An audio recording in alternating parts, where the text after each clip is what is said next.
गांव के किनारे एक पुराना, सुनसान हवेली खड़ा था, जिसे लोग अब ठाकुर हवेली कहकर बुलाते थे।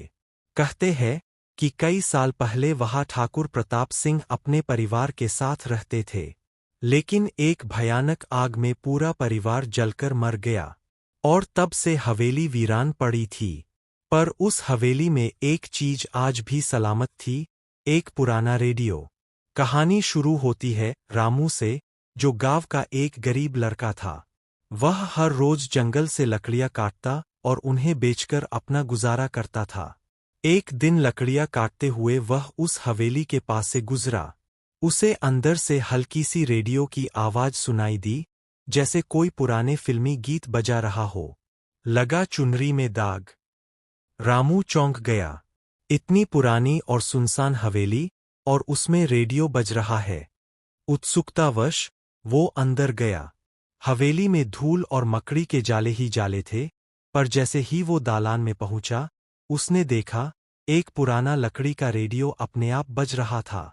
रामू को अजीब लगा, पर वह डरने के बजाय उत्साहित हो गया। उसने सोचा, अगर ये रेडियो काम करता है तो इसे बेचकर पैसे मिल सकते हैं। वह रेडियो उठाकर घर ले आया।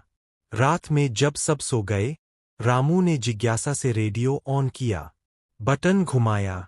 एक अजीब सी आवाज आई, जैसे कोई सांस ले रहा हो, और फिर अचानक आवाज आई, तू क्यों लाया मुझे वापस उस दुनिया में? रामू घबरा गया। रेडियो खुद ब खुद बोल रहा था। तभी रेडियो से कोई गाना बजा, लेकिन उल्टी भाषा में, शब्द उल्टे, आवाज डरावनी।